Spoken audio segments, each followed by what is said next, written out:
Hi, everyone. We're back. My name is Keston. I'm Deidre. We're parenting a child who was diagnosed with autism. It's the holidays. Yes, it is. Family and friends visiting. We're visiting family and friends.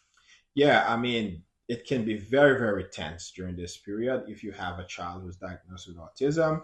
You want to make sure that they're part of all of the celebration, whether that be with families, whether you're part of an organization, and you want them to be a part of all the events during this festive period. Um, Today, we're going to talk about some things that you're able to apply to those situations. And that first one being getting him or her ready. We have learned that we don't have him get ready a long time before we're ready to leave the home, Correct. right? So we'll get dressed first. Get if you have other kids, you get them dressed first.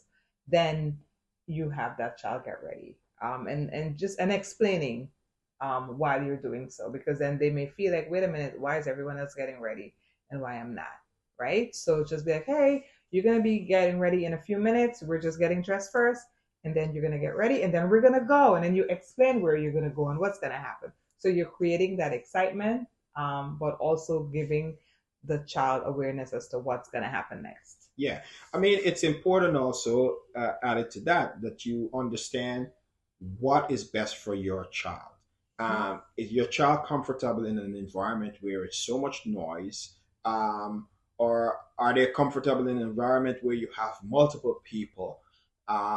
Those are two things that you really have to know for sure, because that will really determine which celebration you are able to attend. Right. So sometimes we have turned down invitations. I Yes. mean, in the beginning we have. Now we kind of accept them a little bit more. But then also the ones that we have accepted, we've learned that when there's certain tells, when there's certain signs, we're like, okay, time to go.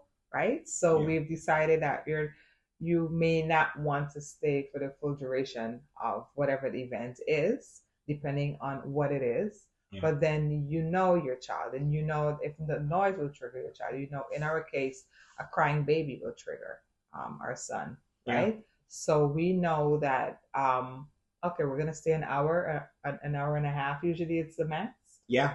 Yeah. I mean, and then we leave. absolutely. And also, if he tells you at least about three times, I I want to want to go go, home, I right? want to go, It's we time get to the go. message. It's It's time time to to go. go. But there are times when he say, I want to go. And he's like, okay, we can stick around for 5 more minutes. And then Right, he would say, yes.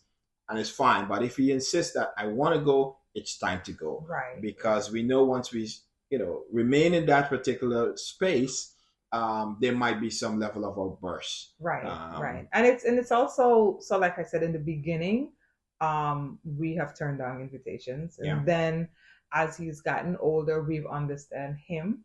And we've expressed certain things to him. So Yeah. then we've extended it a little bit more, right? So as the child gets older, or as a child or the experiences change, Hmm. right? Then you know that okay, we can attend this concert, we can go to this movie, we can go to the family dinner, we can go to a family party, and things Yeah. like that. So gradually, with time, you're gonna add okay, first you'll stay 15 minutes, and then Yeah. maybe you'll stay 30 minutes, and then as the child gets older, you Yeah. kind of And expand it, right? yeah, absolutely. Also, you can even extend it to some sort of religious event. This, whatever sort of religion that you're in, there might be some religious celebration that you want to take your child a part of. That's also a place where you have to understand how much he or she is able to take in, whether it be the environment, it's too noisy, it's too many people. It's so dark. Yeah, it's very important. But one of the things I want to mention, D, that is really really important that I think Mhm. the audience need to get is that when you do have a child who's diagnosed with autism, Mhm. it's Mhm. important that you provide structure for them. Yes.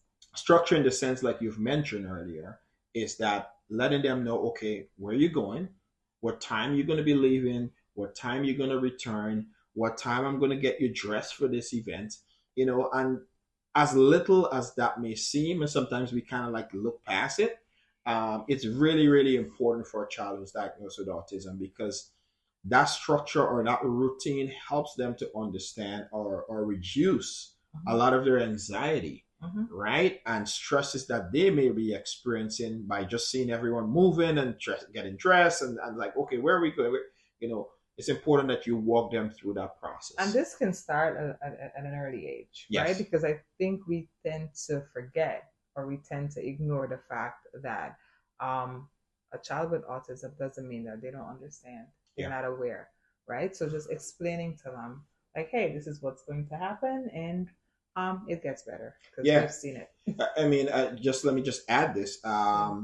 You know what our son has taught us is that there's a lot more comprehension that we do understand, more than the expressive language, meaning that he understands what you're saying to him, but he may not be at the capacity to express any sort of um, understanding of what you're saying, Mm-hmm. right?